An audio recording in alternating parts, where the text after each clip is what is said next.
Muy buenos días, mis queridos amigos y hermanos que me escuchan nuevamente con ustedes aquí trayéndole la lección de un nuevo trimestre que lleva como título el libro de Marcos. Así es que después de haber estudiado aquel tema del gran conflicto en el último trimestre, comenzamos un trimestre nuevo y creo que vamos a hablar sobre todas cosas acerca del evangelismo y cómo es que trabaja. Así que unámonos para escudriñar la poderosa palabra de Dios y comprender un poco más acerca de estas lecciones tan formidables, ¿verdad? El comienzo del Evangelio, y vamos a estar hablando allá de cómo es que comenzó este Evangelio. Y para ello vamos a ver el versículo para memorizar que siempre tenemos en cada lección semanal. Después que Juan fue encarcelado, Jesús vino a Galilea predicando el Evangelio del reino de Dios. Decía: el tiempo se ha cumplido, el reino de Dios está cerca, arrepiéntanse y crean al Evangelio. Marcos 1, 14 y 15, ¿verdad? Entonces vamos a estar viendo, dice allá, que quien escribió el Evangelio de Marcos y por qué fue, por qué, quién lo escribió el Evangelio de Marcos y por qué fue escrito. Ninguno de los evangelios registra el nombre de su autor. El que más se acerca a ello es el de Juan, que hace referencia al discípulo amado Juan, el capítulo 21, 20 y 24. Sin embargo, desde la antigüedad, cada evangelio fue asociado con un apóstol, Mateo, Juan, o con un compañero de algún apóstol. Por ejemplo, al evangelio de Lucas se lo asocia con Pablo, ¿verdad? Y allá están todos los versículos: Colosenses 4, 14, 2 Timoteo 4, 11. Al evangelio de Marcos se lo vincula con Pedro, en primera de Pedro 5, 13. Aunque el autor del evangelio de Marcos nunca da su nombre en el texto, la tradición de la iglesia primitiva indica que se trató de Juan Marcos, un compañero ocasional de viaje de Pablo y Bernabé en Hechos 13, 2 y 5, y luego un asociado de Pedro en primera de Pedro 5, 13. En primer lugar, aprenderemos acerca de Marcos a la luz de lo que la escritura dice de él. Observaremos su fracaso inicial y su posterior recuperación, y luego el estudio se desplazará hacia la sección inicial de Marcos. Desde allí, mirando hacia adelante, anticiparemos hacia dónde se encamina la historia, y luego, mirando hacia atrás, consideraremos por qué un misionero inicialmente fracasado y finalmente restaurado habría escrito un texto como el Evangelio de Marcos. Así que vamos a ver de qué se trata Marcos, ¿verdad? Un libro sumamente también interesante, hablándonos allá de diferentes cosas. Quiero que veamos exactamente qué es lo que vamos a estudiar en esta semana. Dice que el Evangelio de Marcos es el más breve de los cuatro evangelios que relatan la vida de Jesús. Es un relato rápido, ágil, dinámico, comprimido, ¿verdad? Y las escenas pasan rápidamente ante nuestros ojos. No puedes perderte ningún detalle, pues solo están incluidos los verdaderamente importantes. En resumidas cuentas, Marcos es el evangelio para el siglo XXI, donde todo pasa rápido y velozmente. Cuando el tiempo es oro, empleemos ese tiempo en aprender lo más valioso, el evangelio de Jesucristo, Hijo de Dios, en Marcos 1:1, ¿verdad? Y como les dijimos ya hace unos minutos atrás, el autor del Evangelio, vamos a hablar de él: misionero fracasado, útil para el ministerio. Fíjense qué diferencia: el inicio del Evangelio en la preparación en Marcos 1, 1 al 8, el bautismo Marcos 1, 9 al 13 y el mensaje Marcos 1, 14 al 15. Así que mucho ojo abierto, vamos a entender un poco más acerca de Marco, ¿verdad? El autor del Evangelio. Vamos a ver dónde llegó a ser, como dice ya, un misionero fracasado. Veamos qué nos dice la poderosa palabra de Dios. Dice allá: y Bernabé y Saulo, cumplido su servicio, volvieron de Jerusalén, llevando también consigo a Juan, el que tenía por sobrenombre Marcos. Hechos 12:25. Dice que al igual que el resto de los evangelistas, Marcos no se menciona a sí mismo por nombre. Él era un muchacho cuando sucedieron los acontecimientos que relata, los cuales probablemente aprendió a través de su íntima relación con el apóstol Pedro, en 1 de Pedro 5:13.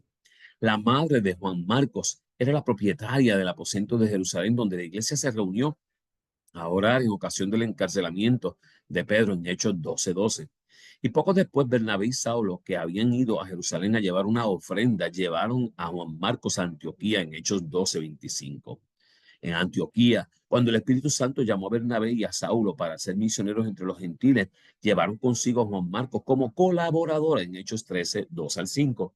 Pero la vida de misionero resultó ser muy dura para el joven Marcos, Juan Marcos, ¿verdad? Y que decidió regresar a Jerusalén en Hechos 13:13, ¿verdad? Allí lo tienen.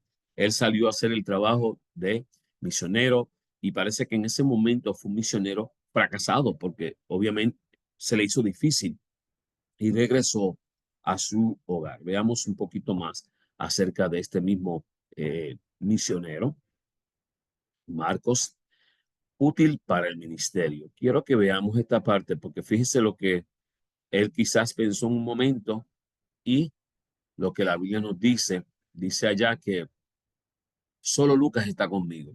Toma a Marcos y tráele contigo porque me es útil para el ministerio. En 2 de Timoteo 4:11 dice que cuando Pablo propuso el segundo viaje misionero, se negó a aceptar a Marcos como colaborador en Hechos 15:36-38. Pablo no quiso salir con él. Pablo necesitaba ayudantes firmes que fuesen un apoyo y no una carga. Marcos no encajaba en este perfil. Sin embargo, Bernabé estaba seguro de que su sobrino Marcos tenía el potencial suficiente para ser un buen misionero, así que lo tomó y lo llevó con él a Chipre, mientras Pablo y Silas se dirigían a Asia en Hechos 15:39-41. Y no sabemos qué ocurrió después, pero sabemos que Bernabé tenía razón.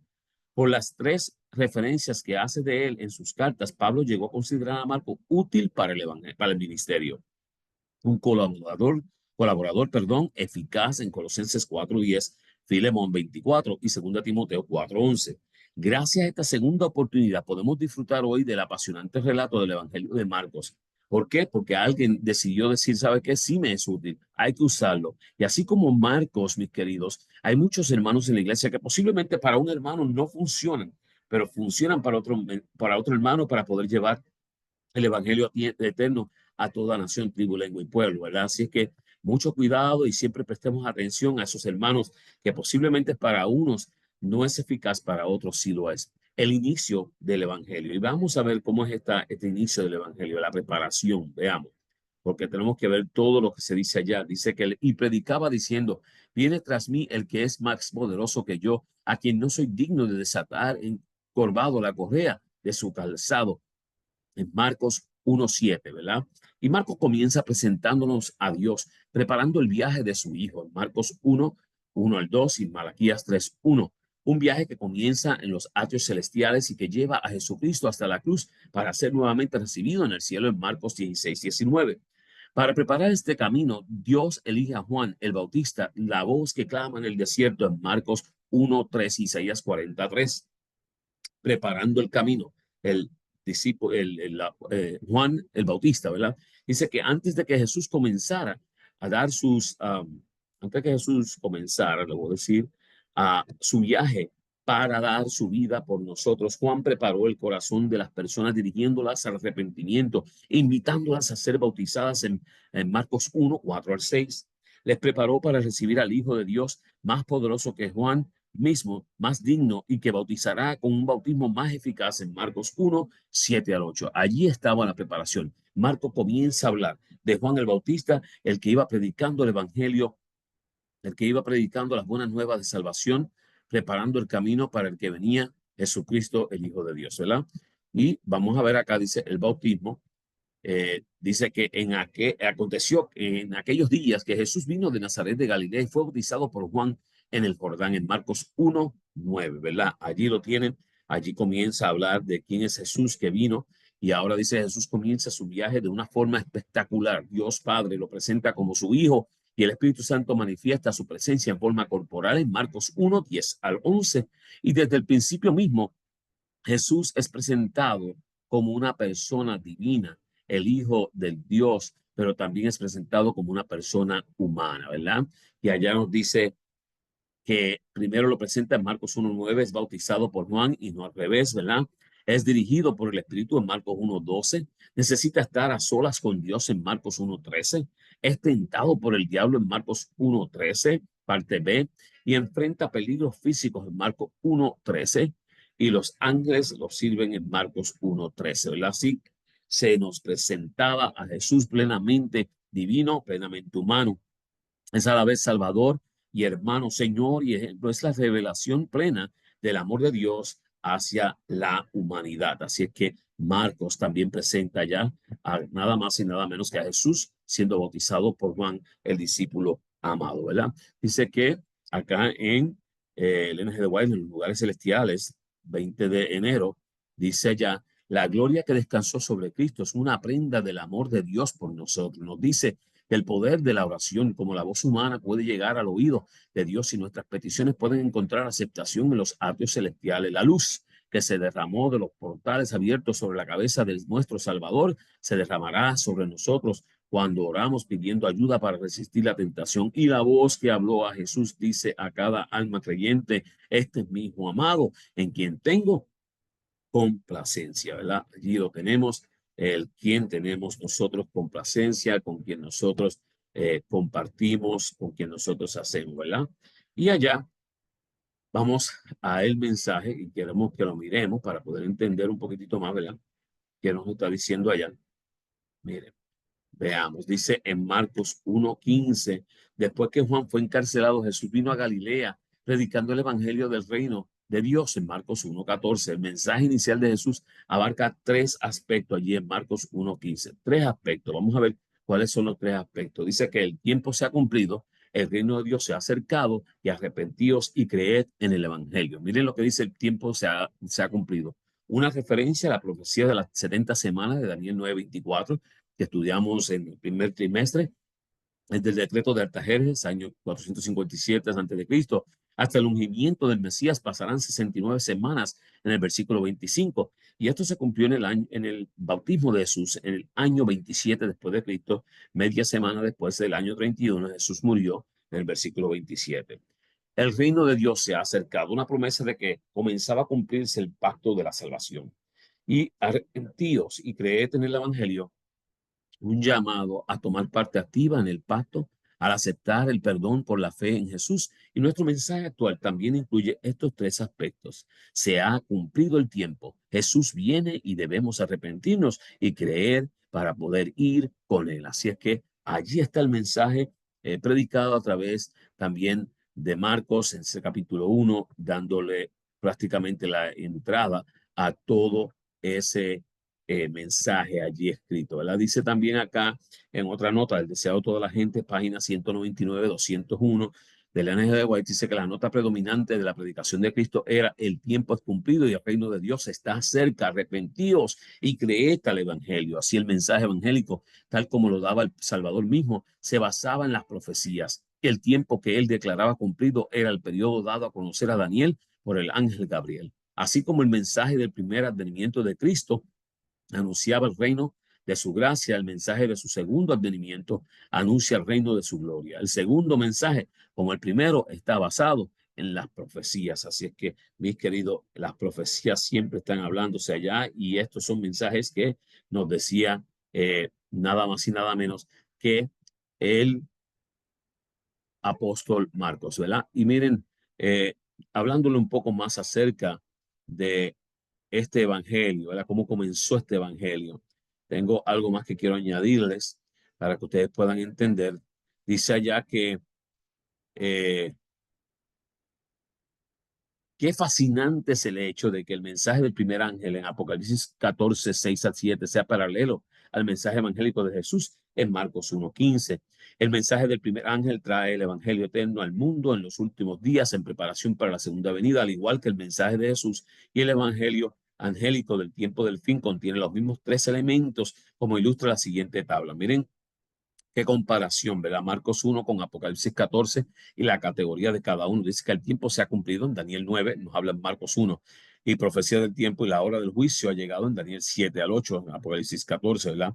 El reino se acerca, promesa del pacto, el evangelio eterno, y arrepiéntanse y crean, llamado al discipulado, y teman, glorifiquen a Dios y lo adoren, ¿verdad? El mensaje del primer ángel anuncia el comienzo del juicio previo al regreso de Cristo, predicho en la profecía de los 2300 días de Daniel 8:14. Este comenzó en el 1844 y el juicio trae el reino de Dios a su pueblo perseguido en Daniel 7:22. La exhortación del primer ángel a reverenciar, glorificar, adorar a Dios es el llamado al discipulado dirigido al mundo en los últimos días, mientras los poderes bestiales de Apocalipsis 13 presentan a un Dios falso o quien reverenciar, glorificar y adorar. Así como el mensaje de Jesús en Marcos 1 está íntimamente ligado a las profecías de Daniel en el inicio de la proclamación del Evangelio, el mensaje del primer ángel también está estrechamente ligado a Daniel al final de la historia de la tierra. Así es que, mis queridos, esta lección promete ser también sumamente importante porque esta lección nos va también a